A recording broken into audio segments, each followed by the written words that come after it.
mengingatkan kita untuk terus meningkatkan bekal kebaikan sebelum kita berpulang pada Allah Subhanahu wa taala. Pastikan semua kegiatan kita punya nilai di hadapan Allah. Jangan hanya punya nilai dunia saja. Kalau cuma dunia saja, apa faidahnya iman yang telah kita yakini itu? Apa bedanya antara orang beriman dengan yang belum beriman? Maka pastikan bukan hanya sholatnya, tapi semua aktivitas hidup kita. Makan kita punya nilai di hadapan Allah. Berpakaian punya nilai di hadapan Allah. Berkendaraan punya nilai di hadapan Allah. Semua kegiatan yang memiliki nilai di hadapan Allah itu disebut dengan hasanah namanya. Disebut dengan hasanah.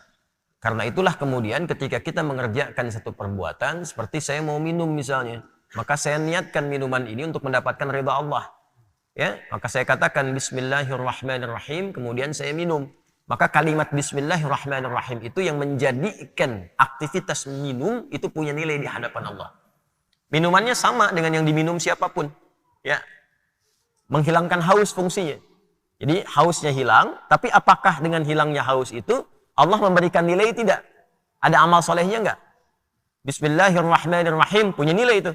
Itu yang dimaksud hadis Nabi, kullu amrin dzibalin la yubda'u fihi bismillahirrahmanirrahim fahuwa abtar.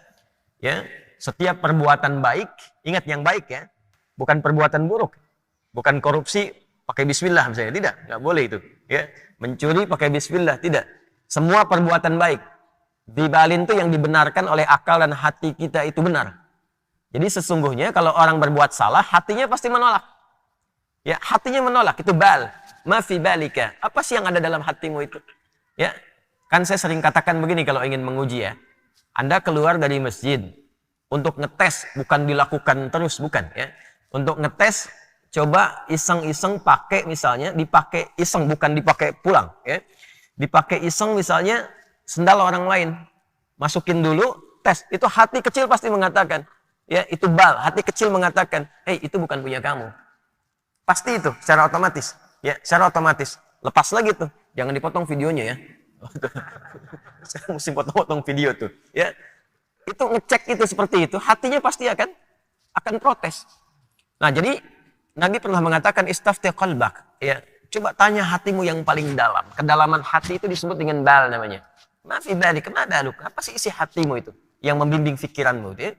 Nah, dari situ kullu amrin dzibalin, setiap perbuatan baik yang dibenarkan oleh hati kita, membimbing pikiran kita, tapi tidak diiringi dengan Bismillahirrahmanirrahim. Ya, fahuwa abtar. Maka terputus nilai keberkahannya. Artinya nggak ada nilai di hadapan Allah. Cuma dunia saja. Nah, setiap perbuatan baik yang diniatkan untuk mendapatkan ridha Allah, itu disebut dengan hasanah. Poinnya 10. Setiap perbuatan baik itu, poinnya berapa? 10. Itu yang dimulai di Al-An'am ayat 160 tadi. Man jaa'a bil hasanati falahu 'asyru amthaliha. Siapa yang mengerjakan satu perbuatan baik, punya nilai di hadapan Allah, maka nilainya diperintahkan pada malaikat mencatat 10 kebaikan. 10 itu tadi standarnya ya, bukan 1, 2, 3, 4, tidak. 1 ke 2, ya potensinya 500 tahun. 2 ke 3, 500 tahun. 3 ke 4, 500 tahun. Makanya mengumpulkan pahala itu caranya mudah. Mudah. Ya, cuma nanti kemudahan itu bergantung pada iman. Makanya bab iman, bab akidah itu yang paling pokok.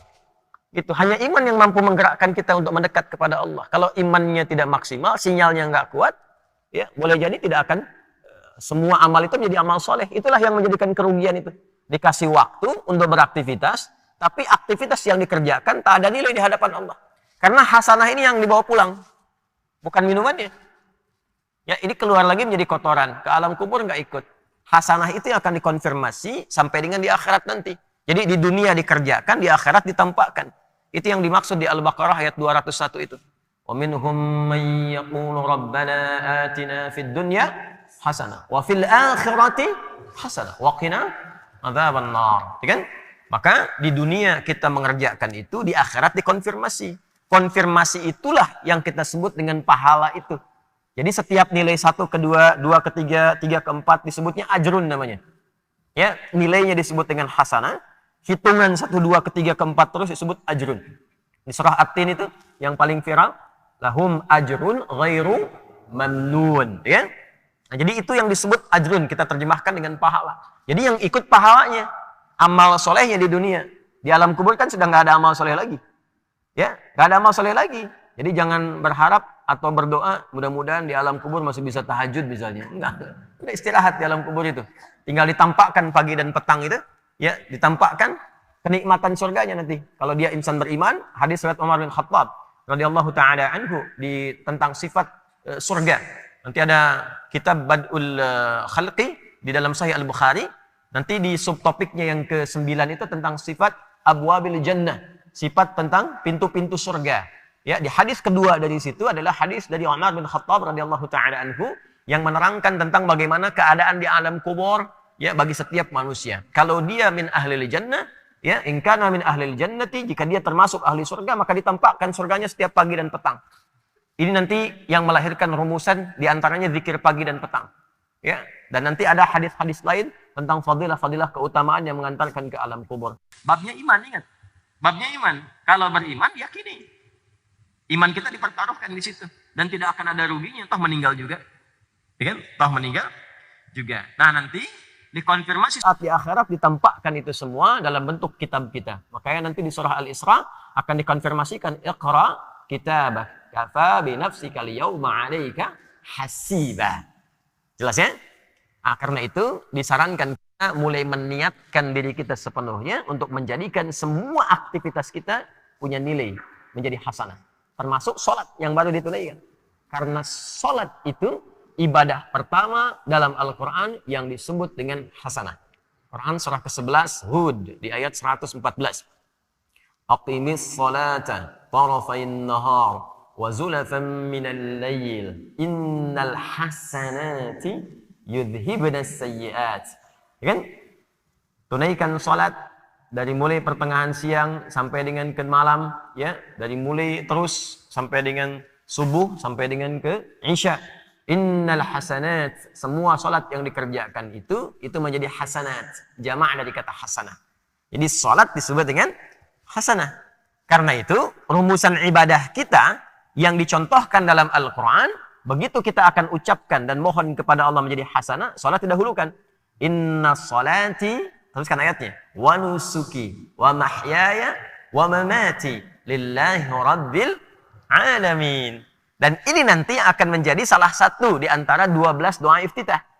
Doa iftitah itu ada 12. Nanti di Sunan Abu Daud yang sangat menyenangi doa ini, itu di antaranya sahabat Ali bin Abi Thalib. Sayyidina Ali bin Abi Thalib radhiyallahu taala anhu itu sangat senang dengan doa ini.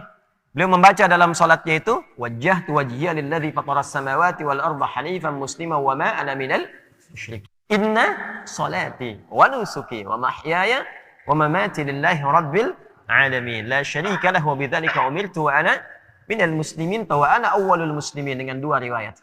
Nanti yang Abu Hurairah itu yang meriwayatkan yang Allahumma ba'id, yang Ali bin Abi Thalib yang meriwayatkan wajjahtu. Yang di situ terdapat inna salati. Jadi kita berikrar ke, bukan hanya salat kita, semua ibadah kita. Semua ibadah kita, wa nusuki, wa mahyaya, semua kegiatan hidup kita. Ya, wa mamati, sampai kita wafat.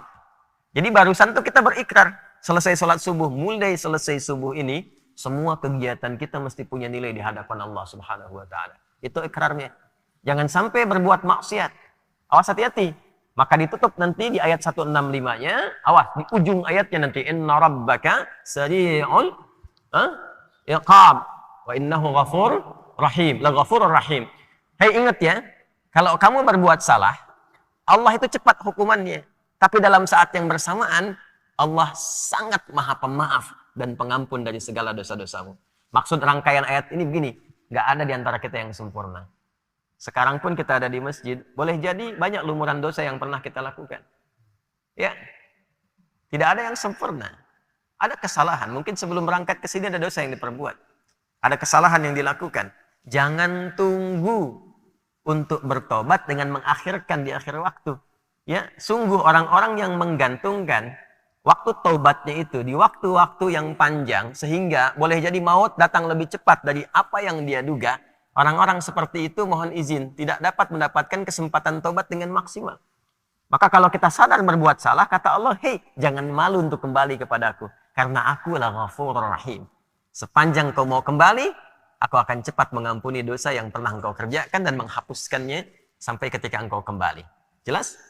Tapi kalau sengaja ditunda-tunda atau sengaja berbuat dosa, ada beberapa dosa yang dipercepat hukumannya sebagai mukaddimah saat di dunia. Bukan balasan aslinya, sebagai mukaddimah. Mukaddimah itu pun karena ada rahmat Allah di dalamnya untuk mengingatkan dia supaya kembali lagi. Ya. Misalnya pelaku riba dibuat susah, dibuat hilang, hancur harta dan sebagainya gitu kan. Nah, ada yang dosa kepada kedua orang tua, ya dibikin susah nanti di kehidupan, di pekerjaannya, sulit A, sulit B, supaya sadar. Itu nanti ada di Quran surah As-Sajdah itu. وَلَنُذِيقَنَّهُمْ مِنَ الْعَذَابِ الْأَدْنَى دُونَ الْعَذَابِ الْأَكْبَرِ لَعَلَّهُمْ يَرْجِعُونَ. Ya.